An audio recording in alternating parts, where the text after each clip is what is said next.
Hi everyone, welcome. Another misty, rainy day.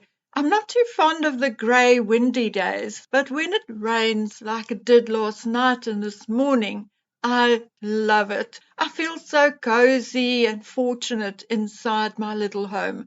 It is at times like these that I thank God for all the blessings He sent my way. Anyway, my dear people, it is when I feel this way that it's hard for me to understand how those privileged people, like the royals and the Montecito ex-royals, could ever dare to publicly moan or complain about anything.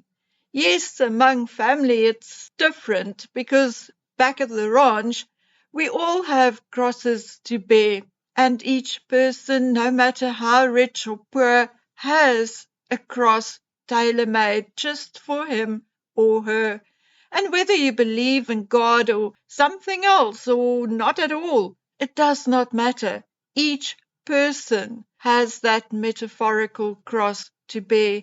And haven't we seen that with Charles and Catherine's cancer diagnosis? So let's move on to the United States, where we are having a repeat of Harry and Meghan's behavior during the previous election. But before I get to that, I found this photograph on an Instagram account and have no idea where she found it. But now I'm going to ask you, do you recognize the two men? The one with the waistcoat is Jose Andres, and the skinny guy next to him is the man who shot at Trump at the golf course on Sunday. Just a tiny bit weird, don't you think? Maybe just my paranoia, but I'm starting to feel that Andres is just worming himself in too many places. His ties to William and Harry is just a little concerning and does not quite sit well with me. I just wish William never involved him in Earthshot. I hear Harry intends to confront Jose Andres about his involvement with William and Earthshot. Anyway, let's move on. So Harry and Meghan, as we know, can't allow a bandwagon to pass them by. They're also unable to do anything privately. They have to announce every move they make to the press. It is a wonder we don't know more about their bathroom habits. So Harry and Meghan thought it wise to issue a statement on the United States elections.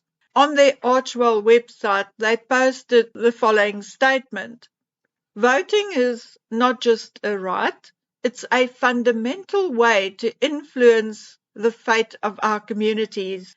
At the Archwell Foundation, we recognize that civic engagement, no matter one's political party, is the heart of a more just and equitable world. By participating in initiatives like this one, we aim to amplify the message that every voice matters. We invite you to join us in this important effort, to volunteer your time and write letters to potential voters. Sign up at Vote Forward's website. Together, let's make sure every eligible voter is informed and empowered to participate in shaping America's future. Now, although they did not publicly endorse any of the candidates, we know that Harry will be a guest speaker at the Clinton Foundation event in New York City.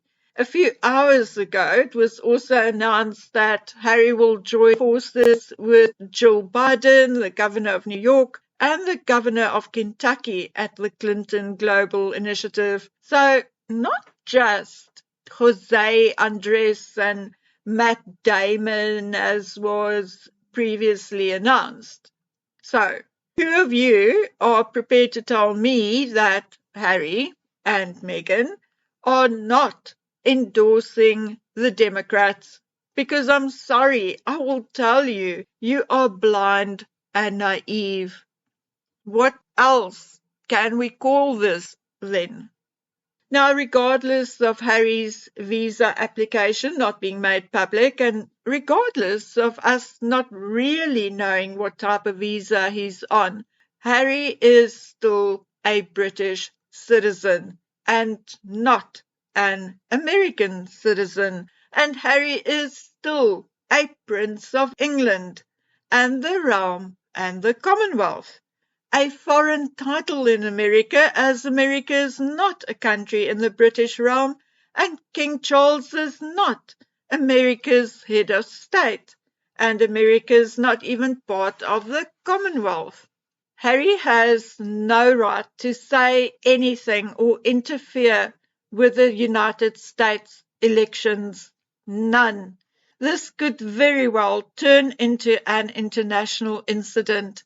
It will take only one person to make a serious complaint about voter tampering by the son of a foreign monarch, and the poo will hit the fan big time. How many more times do we need to say this? The King and the United Kingdom Parliament should strip old Harry from his titles and position in the line of succession before there is bigger trouble. Okay, now I have a question. I see that Sean P. Diddy Coombs have been arrested and charged with trafficking in New York City.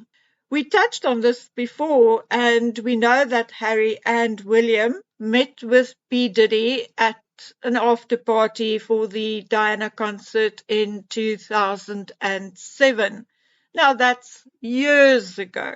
There are photographs in the media about it, etc. But why is only Harry mentioned in the lawsuit Rodney Little Rod Jones filed against P. Diddy? The Mail reprinted the paragraph that mentions Harry. It appears on page 63 of the original suit. It mentions that famous athletes, political figures, artists, musicians, and international dignitaries are among the groups who have associated with P. Diddy, but it only mentions Harry by name. Now, I don't know, guys, if Harry was mentioned by name for clout and clout alone, then why not rather mention William, who is the future King of England, or even mention both? So did Harry or Harry and Meghan catch up with P. Diddy since they moved to the United States? It is entirely possible, because let's just say that Tyler Perry and P. Diddy are indeed friendly, and there are photographs of Diddy at Tyler Perry's studios, and allegedly Tyler Perry has also attended some of P. Diddy's freaky parties. There are photographs of them both attending the 2018 Vanity Fair Oscar party, another of them both attending the 2022 Vanity Fair Oscar party, and so on and so on. It is obvious that P. Diddy and Tyler Perry know each other and are friendly. Oprah and P. Diddy are also friendly. And I'll even go so far as to say Oprah and P. Diddy are close and friends, not just friendly, as there are numerous photographs of them together at events and even of them together at parties. So it is not impossible that Harry or Harry and Meghan ran into Diddy while, say, visiting with Tyler Perry or Oprah, or that Harry and Meghan had been invited to an event or a party also attended by P. Diddy, or even that Diddy called them up now that they are in the United States. Now, I'm not insinuating anything, I'm just wondering. What do you think? I find it just a little strange that the media has now continued on the Andrew and Epstein story for years, but so far, absolutely no one has looked into the possibility of a friendship or just the meetup between Harry and P. Diddy. And like I said, I'm not insinuating anything, I'm just saying. Anyway, guys, let's leave that for today.